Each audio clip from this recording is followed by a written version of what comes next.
নমস্কার দর্শক বন্ধুরা, আপনাদের সবাইকে আমাদের ইউটিউব চ্যানেল হৃদয় ও মনের হদিশে স্বাগত জানাই।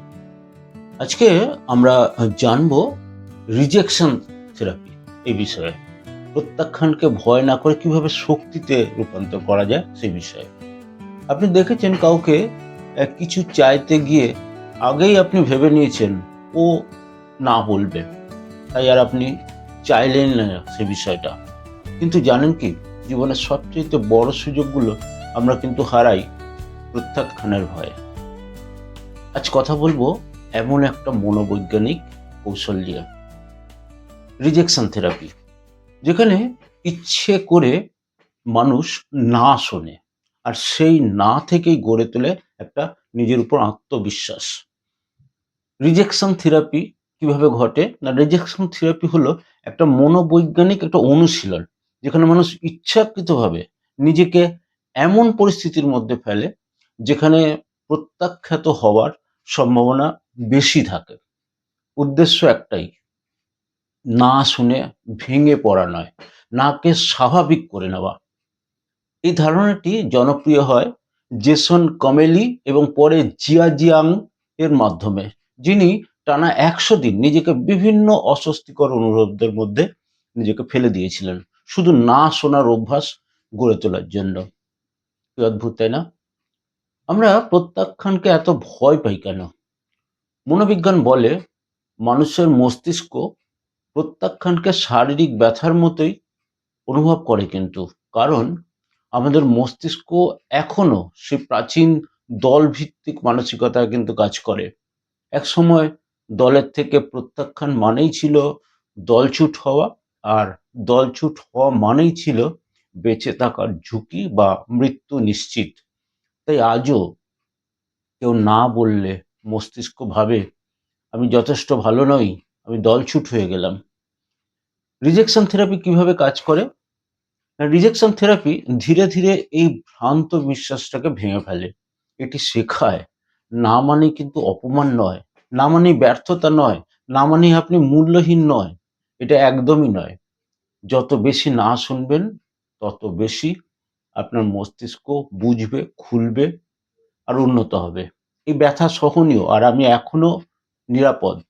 বাস্তব উদাহরণ দেখুন একটা, একজন মানুষ দোকানে গিয়ে বিনামূল্যে কিছু চাইলো। দোকানদার কি করবে? বললো, না, আপনি পাবেন না, মূল্য ছাড়া জিনিস হয় না। কিন্তু সে দেখলো সে লজ্জায় মরে যায়নি বা পৃথিবী থেমে যায়নি। আরেকটা উদাহরণ দেখুন, কেউ অফিসে নিজের আইডিয়াটা শেয়ার করলো সবার মাঝখানে। প্রস্তাবটি কিন্তু গ্রহণ করা হলো না, কিন্তু সে বুঝলো আমার আইডিয়াটা রিজেক্ট হয়েছে, আমি তো রিজেক্ট হইনি। এইভাবে প্রতিটি প্রত্যাখ্যানকে গ্রহণ করার অভ্যাসকেই রিজেকশন থেরাপি বলা হয়। রিজেকশন থেরাপির উপকারিতা কি হয়?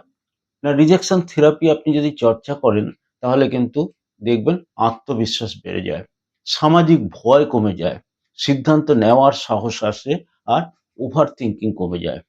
মানুষ না বললে আর নিজেকে তখন ছোট লাগে না। সবচাইতে বড় কথা, আপনি আর আগেই না অনুমান করে সুযোগ যেটা থাকে সেটা হারাবেন না। কিভাবে এই অভ্যাস শুরু করবেন? খুব সিম্পল ভাবে প্র্যাকটিস করতে পারেন।